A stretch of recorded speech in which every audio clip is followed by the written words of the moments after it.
this way, and let's just listen into him for a little while. He's always good value. Tomorrow night here in Hamburg, on the line, the WBA, the IBF, the WBO, and the IBO Heavyweight World Championship straps.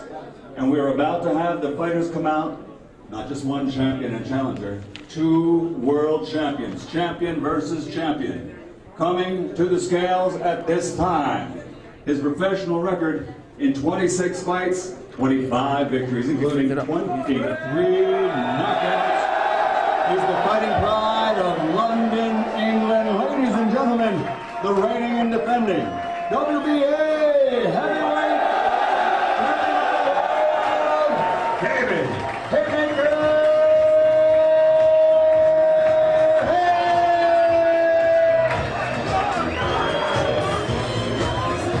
Magnificent reception for David Haye. He's got 9/10 of the fans in here at this weigh-in today, and here he arrives now to the strains of McFadden and Whitehead's Ain't No Stopping Us Now. That will be his ring-walk music tomorrow night.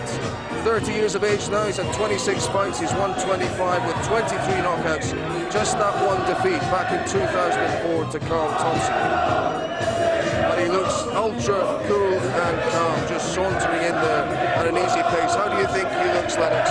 Yeah, he looks confident, he looks calm, and there's a nice presence to him right now. And I know he's feeling good about it, he's excited. And, you know, he's shaking everybody's hand, so he's not nervous. I don't see any nervousness whatsoever in his eyes. Of course, he's having to come in first and on the night as well and be announced first like a challenger. Will that bother him? I don't think it'll bother him at all. He just wants to get on with this fight. And you know what? To walk in here and to get that kind of support, that must be brilliant. It must make you feel so relaxed and happy.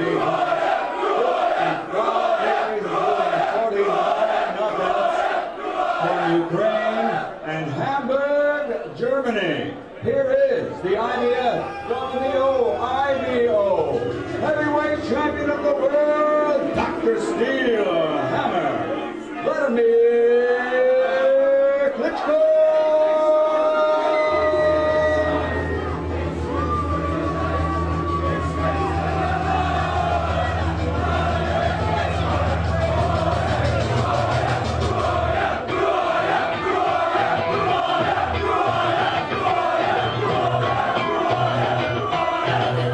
Listen to the UK fans booing and baiting and hissing Vladimir Klitschko. You'll be really shocked by this reception. Hamburg's his hometown after all. This is where he and his brother Vitaly both live, but it is very much an away-style atmosphere he's going to encounter here. He's coming into the strains of the Red Hot Chili Peppers, which will be his entrance music on the night. But it's going to be a bit of a surprise for him walking into this, Lennox, isn't it? Yeah, you know, I'm surprised he doesn't have a lot more fans here. This is an important weigh-in, so, you know, his fans need to show a little support, but, you know, he looks confident as well. Both champions look confident. You know, he's here, he's in good shape, he looks in good shape. We want David, we're obviously backing David Haye from a British perspective, but Johnny and Jim, you can't help but like Vladimir, can you? No, he's a gentleman, he's educated, and it shows in every statement he makes. His humour, considering English is not his first language, his humour in English is outstanding. Here it comes now. Okay, so here comes both guys getting ready to get on the scales. This is going to be very interesting. I'd assume that it'll be David Haye. Here he comes. And we're expecting David Haye to be light here. Just to caution you, these weights are likely to be in kilograms as we are here in Germany. It might take us a few moments just to convert the weights. What do you think of the muscle definition on David there, Johnny? It looks like a Porsche. Brilliant condition, worked on his upper body, look for that power, slim round the waist, look for that speed. 96.5 kilos for WBO heavyweight champion, David Haymaker Haye. Well, I make that 213 pounds, which is 15 stone 3, so 2 pounds, 2.5 pounds heavier than he was last time. A decent fighting weight. Yeah, he's put on some muscle, so it looks like some good muscle too, some speed muscle, some shocking muscle.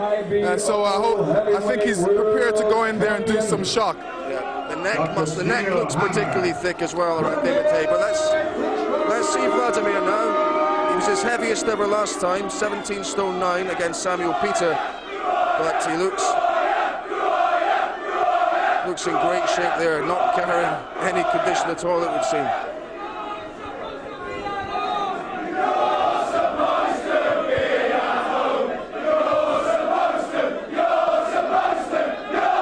You're supposed to be at home, the British fans chanting at Vladimir. He's got a little smile on his face though. This whole bear pit atmosphere doesn't seem to be bothering him at all. A little bit of debate as to what he's checking in at.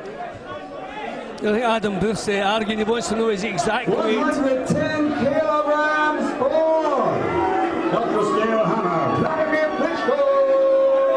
So I make that 17 stone 5, so 4 pounds lighter than he was. He's always there or thereabouts, always about 17 stone. Yeah, there's never a lot of deviation. I mean, he is the complete professional Vladimir. It leaves nothing to chance. The weight, and he looks tremendous. Look at him. Yeah, he looks in strong shape, and he's also prepared very well for this fight. 4 pounds under his last fight. That means he's taking this fight very seriously. Wait, the stare down. We'll have to watch this very carefully to see who maybe has the edge over the other. So if anyone's gained the psychological edge. Craig, when you saw him Vladimir get on stage straight away, he caught David's eye, shook him on the line. He knew what he was going to do. Got to David to still try and intimidate him once they got on stage. Let's see what happens now. Let's see if David's cool or David now shows his poker face and lets him see how much trouble he's in. Here they come together now. Here they are, champion versus champion. Well, we've got a feeling now the physical size of the task ahead of David. There you go. Great images these. David just nods his head. He's speaking to Vladimir. Vladimir is saying nothing, but look at that cold stare.